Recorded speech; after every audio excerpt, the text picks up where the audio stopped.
अगर हमारा मन वैराग्य नहीं धारण कर रहा है, वैराग्य होता है भीतर से, बाहर से वैराग्य नहीं होता। वैराग्य का मतलब है कि सत और असत का जिसे विवेक हो गया है वही वैरागी होता है। जब वो जान गया है कि ये शरीर संसार असत है तो उसका शरीर संसार में मोह नहीं रह जाता। वो भीतर ही भीतर भगवान का भजन करता है भगवान को पाने के लिए। अगर हमारा ऐसा मन नहीं बन पा रहा है, हमें अभी हमारी बहुत सी लौकिक कामनाएं हैं, तो हम लौकिक कामनाओं के लिए ही भगवान का भजन करें। अब आप ध्यान पूर्वक सुनेंगे, भजन में हमारी उन्नति क्यों नहीं हो रही। भजन में जो ये सुख बताया जाता है कि भजन में इतना सुख है कि लौकिक और पारलौकिक जितने भी भोग हैं वो साधक को बहुत ही घृणित लगने लगते हैं, उनका कोई भी मूल्य उसकी दृष्टि में नहीं रह जाता। लेकिन हमारे भीतर वो बात क्यों नहीं आ रही, आप बहुत ध्यान से सुनना। देखिए, हम भजन के साथ साथ इंद्रियों से सुख भी लेते रहते हैं। हमारा शरीर एक रथ है, इसमें इंद्रियां घोड़े हैं और मन लगाम है। ध्यान से सुनना। और इस पे जो बैठा है सारथी वो बुद्धि है, और बुद्धि के भी जो पीछे बैठा हुआ है, जहाँ से हम मैं करते हैं, जो आत्म स्वरूप है, जिसे हम भगवान कहते हैं, प्रभु कहते हैं, वो हमारा ही स्वरूप है। लेकिन हम अपने को भूल गए और बुद्धि भी हमारी भ्रमित है। तो इंद्रियां जहाँ जाती हैं, लगाम जैसे घोड़े जहाँ जाएंगे और लगाम अगर ढीली हो तो घोड़ों के साथ ही लगाम जाती है। जैसे घोड़ों के रस्सी बंधी हुई हो, घोड़े जहाँ जाएंगे रस्सी भी वहाँ जाएगी। रस्सी का कोई अपना बल नहीं है, ऐसे ही इस मन का कोई अपना बल नहीं है, ये इंद्रियों के साथ साथ ही चलता है। जो जीवा को अच्छा लगता है, जो कानों को अच्छा लगता है, जो आँख को अच्छा लगता है, जो भी हमारी इन इंद्रियों को अच्छा लगता है, इंद्रियां भोगों की ओर आकर्षित होती हैं और मन जलता रहता है, क्योंकि मन इंद्रियों के साथ ही डोलता रहता है। अगर इस पर बुद्धि का शिकंजा नहीं है, आप ध्यान देकर सुनना, बुद्धि का शिकंजा तभी होगा जब आप अधिक से अधिक नाम जप करेंगे। बहुत ही हम सरल अर्थों में समझा रहे हैं, बहुत आप ध्यान पूर्वक सुनना। जब आप नाम जप करेंगे तो बुद्धि निर्णय लेगी कि क्या शास्त्र के अनुकूल है, और ये सबको पता है हमें क्या करना चाहिए क्या नहीं करना चाहिए, और क्या शास्त्र के प्रतिकूल है। तो बुद्धि जो नहीं करना चाहिए वो नहीं करने का निर्णय देगी, और जो करना चाहिए वो करने का निर्णय देगी। बुद्धि लगाम को खींचेगी। जब बुद्धि लगाम को खींचेगी तो घोड़े अपने हाथ रुक जाएंगे, ठहर जाएंगे, तब आप शांति का अनुभव करेंगे। और तभी आपको भजन में जो सुख है, जो भजन में आनंद की बात कही गई है, तभी अनुभव में आता है। अभी हम भजन तो कर रहे हैं, नाम जप कर रहे हैं, लेकिन साथ ही साथ इंद्रियां हमारी विचरण करती ही रहती हैं, वो कोई क्यों ना हो। और ये कोई बहुत बड़ा दोष नहीं है, इसे कोई बहुत बड़ा अपराध ना समझें। ये स्वाभाविक जन्म जन्मांतर से हमारा अभ्यास है, तो इंद्रियां भोगों की तरफ जाएंगी ही। और यही कारण साधकों का रहता है कि वो भीतर से क्लेशित रहते हैं।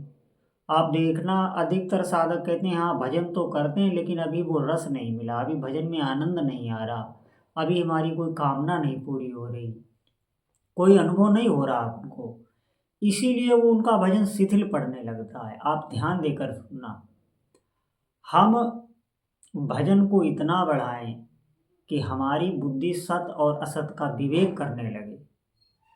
बुद्धि की सामर्थ्य जब आएगी तो इंद्रियां विषयों से हटेंगी, और नहीं तो आप देखना कि इंद्रियां विषयों को भोगती रहेंगी, और विषयों से हमें जो क्षणिक सुख है उस सुख में हम हर्षित होते रहेंगे।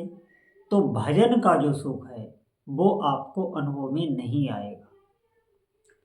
इसीलिए इंद्रियों को विषयों से हमें अलग करना होगा, जबरदस्ती बलात् अलग करना होगा, और इसमें आपको क्लेश का अनुभव होगा। लेकिन ये थोड़े समय का क्लेश है, ये आपको परमानंद में डुबो देगा। तो इस क्लेश को हमें सहन करना है। आप भले ही इसमें श्रम ना कर पाएँ, घबराएं नहीं, धीरे धीरे इसका अभ्यास बढ़ाएं। भजन तो करें, लेकिन भजन के साथ वो कभी ना करें जिनकी शास्त्र निंदा करता है। उन आचरणों से हमको बचना है, धर्म पर चल के भजन करना है। फिर आप देखें, थोड़े ही दिनों में आपको आनंद का अनुभव होने लगेगा। अरे भजन में तो इतना सुख होता है, जिस साधक का भजन अच्छा होने लगता है, भजन में तल्लीनता होने लगती, भले ही 10-15 मिनट ही आपको तल्लीनता भजन में आ जाए, फिर आप देखेंगे कि आप 1-2 हफ्ते तक उस आनंद में मग्न रहेंगे। इतनी शांति भजन में है। और जो साधक 8-8, 10-10 घंटे, 12-12, 15-15 घंटे भजन में एक आसन पर बैठकर तल्लीन रहते हैं, तो उनके सुख के उनको जो सुख का अनुभव होता है उसकी हम कल्पना नहीं कर सकते। आप ध्यान दें, जैसे संसारिक कोई ऐसा सुख नहीं है जो भजन के सुख की आप कल्पना कर सकें। कोई सुख नहीं। जब अनंत काल से ये उन विषयों को भोगता रहा है, इसे शांति नहीं मिली, तो अब इस मन को शांति कैसे मिल सकती है। तो आज के सत्संग में आप ध्यान दें कि हमारा मन इंद्रियों के अधीन है, और जब हमारी बुद्धि में सामर्थ्य आती है, बुद्धि निर्णय करती है, तो बुद्धि मन को कंट्रोल कर लेती है और मन इंद्रियों को कंट्रोल कर लेता है। अब ध्यान दें इस बात पर। फिर साधक आगे बढ़ने लगता है।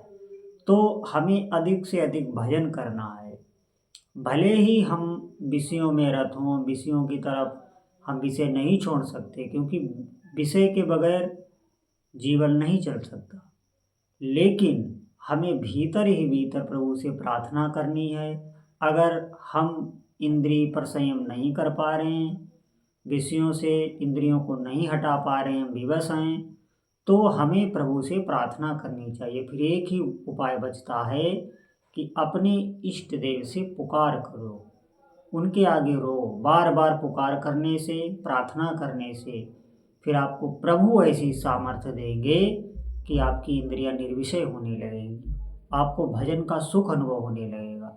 जैसे हमारे चित्त में भजन का सुख तो आता है, लेकिन वो विषयों में बह जाता है। हम इंद्रियों से भोगते हैं तो वो सुख ठहरता नहीं है। इसलिए नाम जप में देखिए, कभी बहुत उत्साह, आनंद, और कभी दुख, क्लेश, अशांति, ऐसा नहीं होता है। एक बार नाम जप में जो सुख का अनुभव करने लगता है, उसका बढ़ता चला जाता है।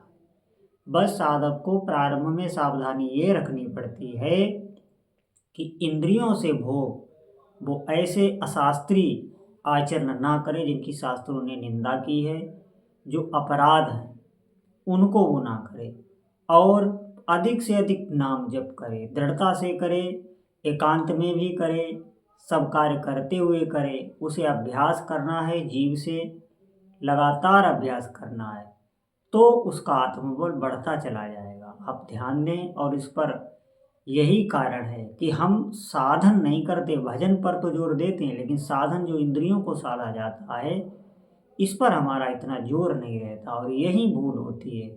तो सभी साधकों से प्रार्थना है कि आप भगवान से, अपने इष्ट देव से, अपने गुरुदेव से पुकार करो, उनके आगे रो, गिड़गिड़ाओ। वो आपको ऐसी सामर्थ्य देंगे कि आप निर्विषय होने लगे।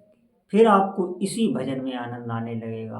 और भजन में एक बार जिसको आनंद आने लगता है, फिर उसे दूसरा कुछ अच्छा नहीं लगता, क्योंकि जो उसे चाहिए, जिस वस्तु की चाह में वो भटक रहा है, वो उसे भजन से मिलने लगती है, इसीलिए वो प्रसन्न रहता है। तो सभी साधकों से प्रार्थना है, अधिक से अधिक भगवान नाम जप करें, समय को व्यर्थ ना करें इधर उधर प्रपंच में।